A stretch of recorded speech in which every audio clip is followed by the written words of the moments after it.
this is just the general presentation that you've seen if you'd attended any other workshops. I'll just skip through that. So I just wanted to go to this part here. So we have gone through the part where entry forms were sent in, the part where the toolkit and the teacher's guide were received and online workshops or in-person workshops were held. And then we did the mentorship in first round, which ends now in July. The first round ends at the end of July. That's the end. So no more feedback after the end of July, just letting you know. And then district round and provincial round is coming up in August. And then actually we've had one district round already, but the rest are happening this week and next week starting. You'll see the list. I've got the list of them. Then we've got the national championships in October, and then sustainability awards and the alumni is after that. So that's where we are in the process. This is the toolkit that you should have received either electronically or printed, but this is the one for this year. I see a hand up. I'm going to take questions at the end, though. I'm just going to let some people in because I see there's a whole lot of them that are trying to get in. Zama, do you want to quickly say a few words? Zama's from our support team. Hi,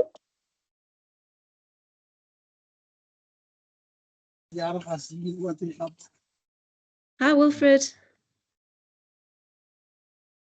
Okay, there's someone from the department. Wilfred, do you want to just welcome everyone to the workshop as the representative of Department of Education?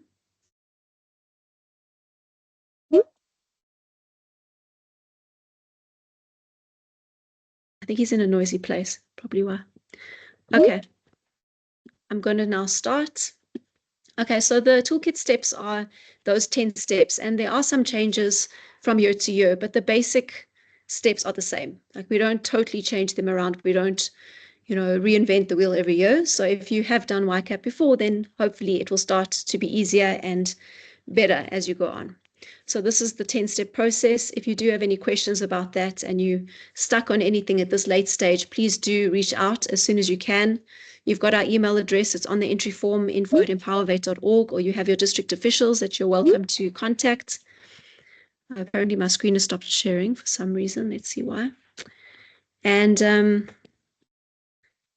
it's just very important to get the information that you need before you move forward. So if there is any question, please do let us know either today in this workshop or afterwards.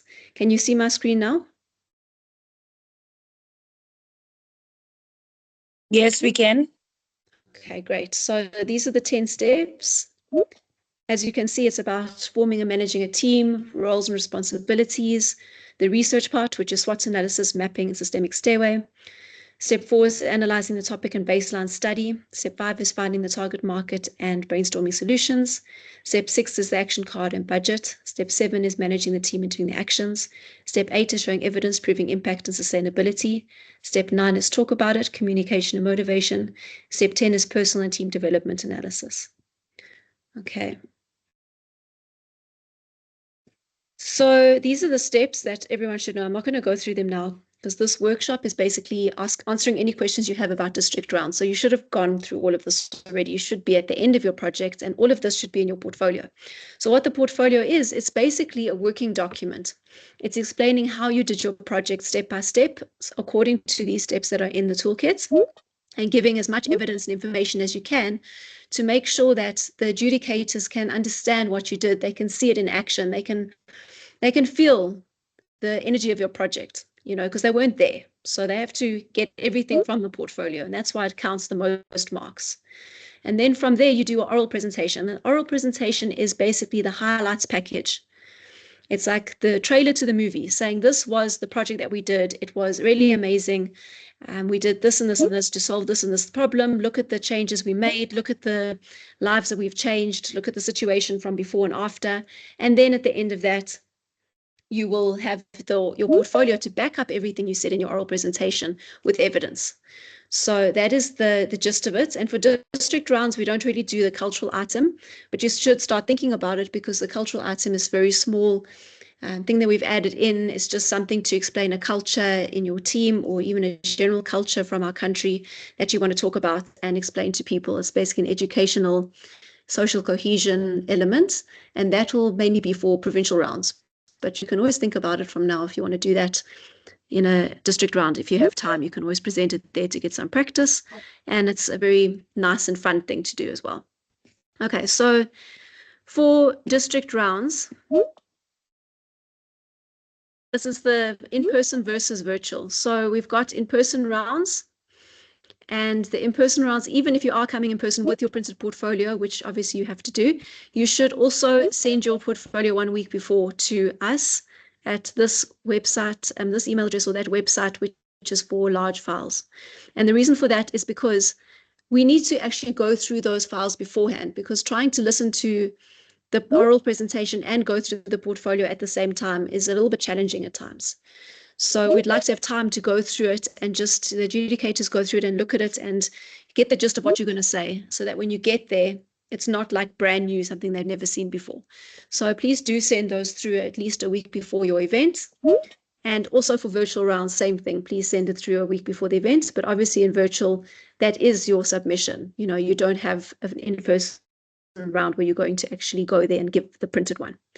So for in-person, you're going to have an oral presentation with 4 presenters, and they're going to have a PowerPoint for 10 to 12 minutes using the toolkit as a guide. So in the toolkits, there's a section that tells you the 6 questions you need to answer in the presentation, oral presentation. So it's basically going through the steps, but instead of going step by step by step, it's putting them in a very nice kind of understandable way. So those 6 questions cover all of the steps, but they combine a few together.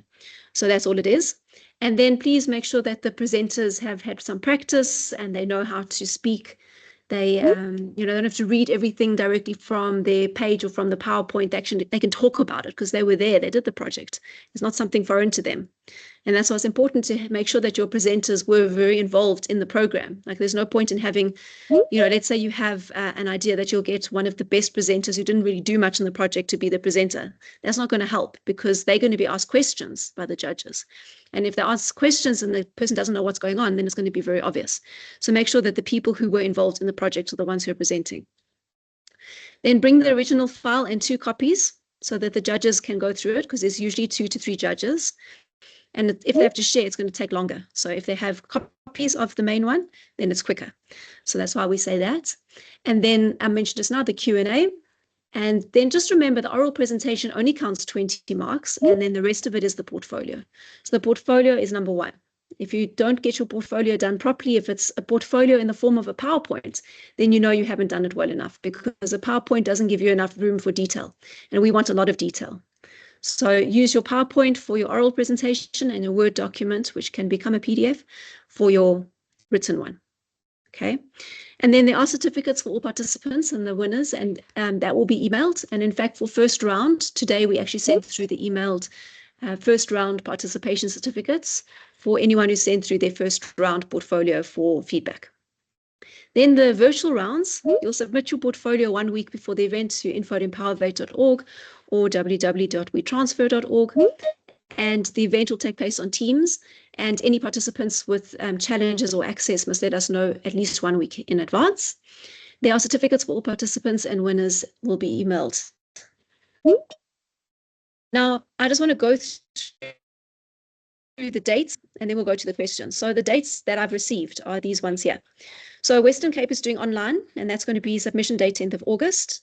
The Free State is having their in-person events on the 29th of July for Harib, the 14th and 15th of August for Thabo Mafutsanyana, 20th of August for Fazile Dabi, Lejwele Putswa, 27th August, Mangaung, 30th of August. So that's Free State district rounds. For Northwest, they're having Dr. RSM on the 1st of August, Bojanala on the 7th to the 8th of August, NM on the 7th of August, Dr. Kenneth Kaunda on the 23rd of August. And then Mpumalanga, submissions by the 1st of August for the district rounds, because your provincials are on the 9th of August. So there's not a lot of time. Gauteng, the Gauteng West had their event last week, which is the 23rd of July. So that district round is done. And then KZN has got Umzinyathi on the 6th of August. Then Gauteng, all the other districts are going to have these, the other ones who are not listed below, are going to have virtual ones, and submissions are by the 5th of August. But the Gauteng, Johannesburg West and Tshwane South are having theirs in person. Johannesburg West on the 13th of August, we just need the venue details.